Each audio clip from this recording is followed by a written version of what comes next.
Since birth, Genesis Reyes has battled an aggressive, incurable condition. I have neurofibromatosis. It's when tumors can grow on the nerves and stuff all over the body.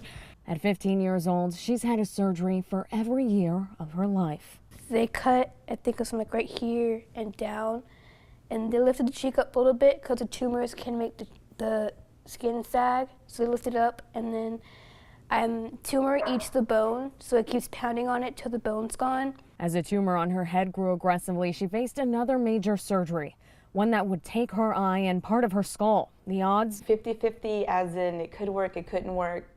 She needed a 100% blood transfusion. The odds were, you were risking your child's life for this. But Genesis is a fighter, an AB honor roll student rising above the odds of developmental disability. Her mother sees her daughter's strength every day and wanted Genesis to see it too. So she secretly designed shirts for others to purchase as a show of support, reading, "Her fight is my fight."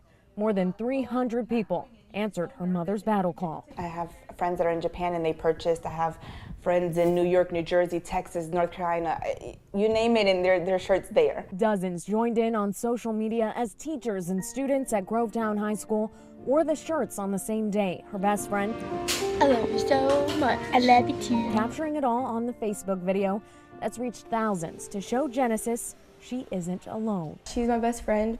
I don't care what people say about her, and I don't care how people look at her. At the end of the day, we're all the same on the inside.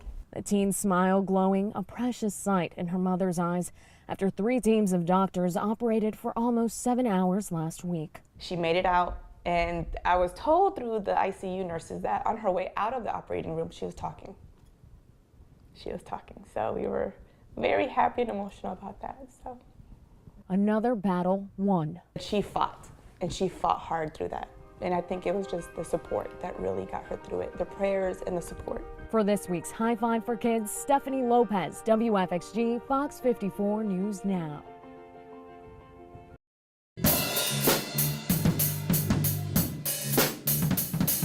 Give 14-year-old Zakavion Turk an instrument and he'll give you a groove. This 8th grader is serious about making it in the music world, practicing about 10 hours a day. At a young age, I used to always play drums. Like, it didn't have to be a real set of drums. I could just get some pots and pans and just beat on them.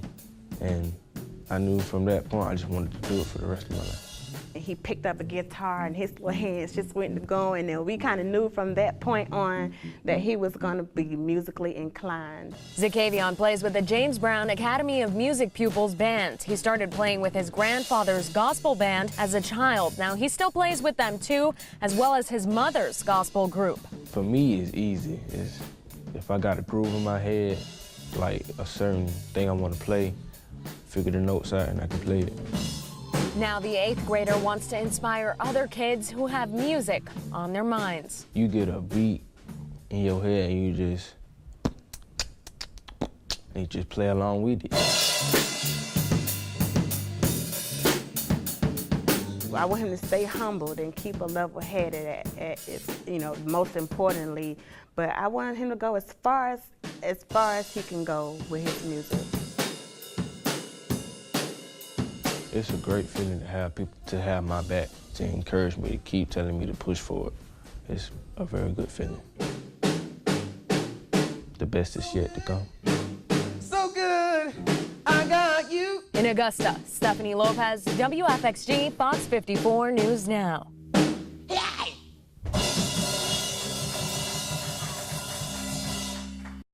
I don't put it to sleep for good life. Putting his all into his music. This is 17-year-old Nate Crane. He's loved music ever since he was born. He was 2 years old and dancing and singing. I had wanted to play guitar since I was, as little as I can remember.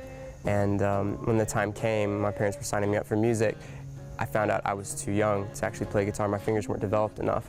So they started me on piano, and I was classically trained in piano. Now, after 3 or 4 years of writing his own music, he's released a self-titled album. Nate is also the worship leader at Crossbridge Church. His music is faith-based, and his mother believes his talents are a gift. Nobody in our family has any musical talent at all, and Nate's only had roughly 8 years of piano lessons, and he can play probably 15 additional instruments that he's had no training on at all. If you understand the theory, music-wise, and then you understand how to apply it to the specific type of instrument, it's really easy to cross over from instrument to instrument.